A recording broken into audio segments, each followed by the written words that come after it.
Yo, just a reminder, if you're new to the channel, please don't forget to subscribe, like the video, and share it with your friends. Top 5 best arcs in One Piece. One Piece has been going on for 23 years now, and in all those years of sailing on a boat with the crew, we've visited so many islands in the world. We've been to a desert island, a winter island, fire ice island, island that looks like Venice, island that looks like Spain, a pirate ship island, all women island, all women, men who wanna be women. Fuck it, I'ma just call them Woke Island, cause they're probably gonna cancel me anyway. In today's video, I'll be talking which islands were the best.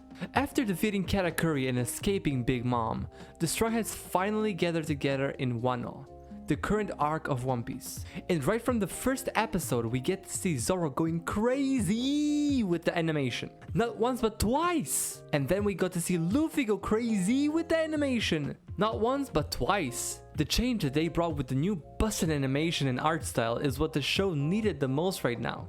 It's One Piece, the biggest show in the world. It deserves the best possible animation it can get. I know it is difficult to bring quality animation all the time because it's not a seasonal anime like My Hero or Attack on Titan. We got to see all the Straw Hats in one place working together, overcoming new obstacles and getting stronger. Zoro got a new sword, Sanji got a new suit, Nami got a new cloud. The latest fight going on between the worst generation and Kaido and Big Mom is the greatest fight in One Piece, and in my top 5 greatest anime fights. It doesn't feel like One Piece. It feels like watching a new, highly anticipated seasonal anime. And the whole community is hyped for every single episode. Every Sunday feels like Christmas with this new animation. In number 2 spot, we have Whole Cake Island. Before Wano, this was my favorite. Before their separation in Zou, Luffy and his team went to save Sanji, who was being forced to marry Charlotte Pudding, the daughter of Big Mom. Big Mom's entire kingdom consists of 35 islands that have their own flavor, like the Jam Island, Jelly Island, Biscuits Island, Cacao Island, and in the center of this giant archipelago is the main Whole Cake Island where Big Mom resides. I love the Disney vibes of this arc, but the main reason is because of Sanji. Sanji is my favorite Straw Hat, and seeing his backstory and all the bullshit he had to go through and all the bullshit he is going through now, it looked like the entire world was against him. The only ray of sunshine he had was his future bride, until she betrayed him as well. Bro, it was so tough to watch Sanji go through all that shit. This is exactly why Luffy is one of the greatest anime characters. That man took all the pain and frustration from Sanji, fought an entire army by himself, almost ripped his hands trying to escape. He said, "I'm not going anywhere without Sanji. I don't care what happens, I'm staying right here." Fighting Big Mom was literally impossible, and the Katakuri fight was insane. Luffy unlocked a new form for Gear 4 called Snake Man and punished Katakuri. I'm not gonna lie, in that fight he had the most insane plot armor I have ever seen. Even worse than Crocodile. The fight was 20 episodes long. 18 of those episodes is Luffy getting clobbered. Katakuri gotta have the weakest stamina. That man couldn't stand up after 5 punches. In number 3, we got Marineford. The build-up that started back when we met Ace and heard about his journey to find Blackbeard was the most anticipated arc in One Piece after Wano, of course. Going through Alabasta, Skypiea, and Enies Lobby, we heard about stories and small glimpses of Whitebeard and his relationship with Blackbeard. The arc itself was very short compared to others. It was only 17-18 episodes long, and in those episodes we got to see some of the greatest and most memorable scenes in One Piece. Usually the pacing in the show is pretty slow, and because of that we are able to appreciate the change of pace in Marineford. We met some of the strongest character in the show in action, going all out, something we've never seen thus far. We got introduced to some badass people in the show, but also to some bitch-made people as well. Watching Ace die was the most heartbreaking moment I've witnessed in anime. I mean, look what Luffy had to go through to save Ace. He went through hell and back, almost dying like 50 times, and in the end he still couldn't save him. That was the dumbest shit Ace could have done. Like, people died for your dumbass to save you and you just gave up your only chance to escape. And as icing on the cake for this arc, Shanks came out of nowhere and single-handedly stopped the war. In number 4, I'm putting Water 7 Saga. Some people consider Water 7 and Enies Lobby to be separate arcs. I personally disagree.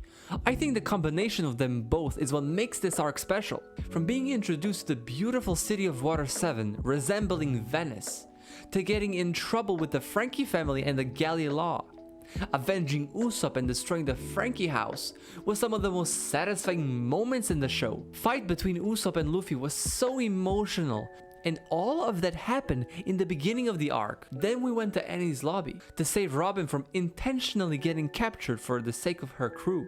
The crew made her change her mind to start relying more on her friends instead of doing everything on her own like she was doing it her whole life. To save Robin, the Straw Hats first had to go through CP9, the super secret organization created by the world government. CP9 consisted of very strong individuals such as Lucci, Kaku, and Jabra, all of which who were defeated by Luffy, Zoro, and Sanji. The fight versus Lucci really pushed Luffy to his limit and even beyond, saying that he will never fall until Lucci is defeated. The amount of willpower reminds me of Makunoichi from Hajime no Ippo.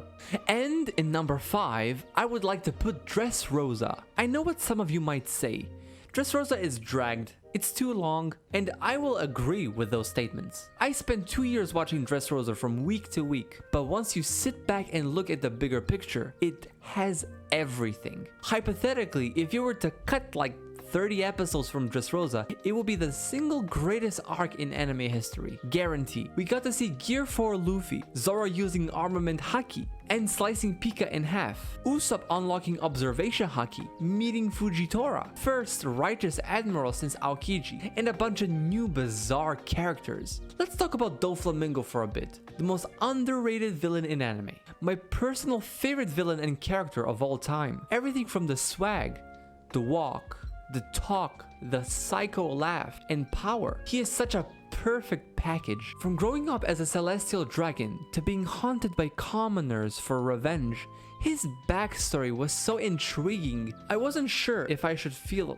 bad for the guy or not. The way he orchestrated the Dressrosa takeover 10 years ago and was able to manipulate the entire country to submit to him as the new king was psychotic and genius at the same time, which is why that makes him an amazing villain. The only reason why Doffy lost was because Luffy had lost help. Law gave Doffy an insane blow with the Gamma knife, damaging his internal organs. Doffy managed to magically stitch himself up with his strings. I don't know how that works. And then Luffy smashed him into the ground after running from him for 10 minutes trying to recover his Haki, while everyone else is protecting him and sacrificing themselves for Luffy to recover.